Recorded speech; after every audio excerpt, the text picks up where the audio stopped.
Start. उपाध्यक्ष जी, अभी 2 दिन पूर्व राज्यसभा में सदस्यों ने इस बात के लिए सरकार को दोषी ठहराया था कि वह हरिजनों की रक्षा के काम में असफल रही है। विराम। हो सकता है कि इस आरोप के पीछे कुछ सदस्यों का राजनीतिक उद्देश्य हो, किंतु इससे आरोप की सत्यता खंडित नहीं होती अथवा उसकी उपेक्षा नहीं की जा सकती। विराम। राज्य मंत्री ने इस आरोप के जवाब में यह जरूर कहा कि हरिजनों को अत्याचारों से बचाने के लिए सरकार कदम उठा रही है। विराम। जहां कहीं से अत्याचार की शिकायत आती है तो अपराधियों को दंडित किया जाता है। विराम।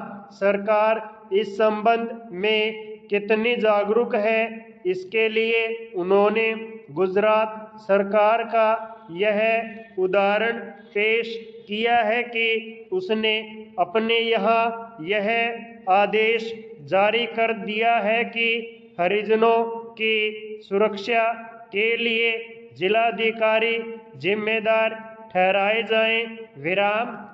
यह सब सही है कि केंद्रीय सरकार ने अन्य राज्यों की सरकारों से इस सिलसिले में आवश्यक संपर्क रखा है, किंतु यह साफ है कि हरिजनों के संरक्षण का काम पूरी सावधानी और जागरूकता से नहीं हो रहा है।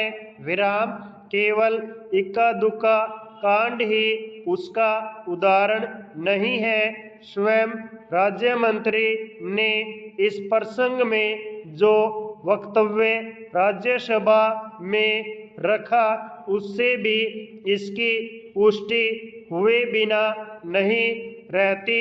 विराम। वक्तव्य में कहा गया है कि अब तक हरिजनों पर अत्याचार की भिन्न राज्यों में कई हजार घटनाएं घट चुकी हैं। विराम।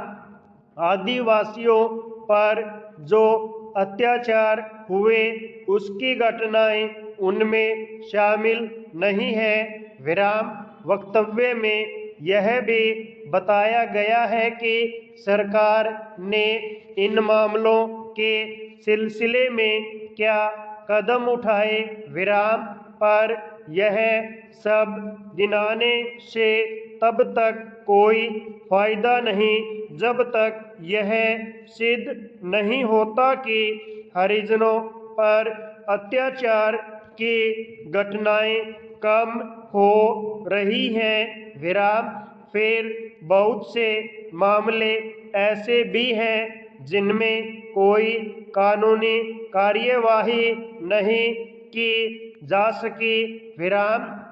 अकेले मध्य प्रदेश में ही 40 मामले ऐसे हैं। विराम। ऐसी सूरत में कार्यवाही संबंधी प्रशासनिक जागरूकता में कैसे विश्वास किया जा सकता है। विराम।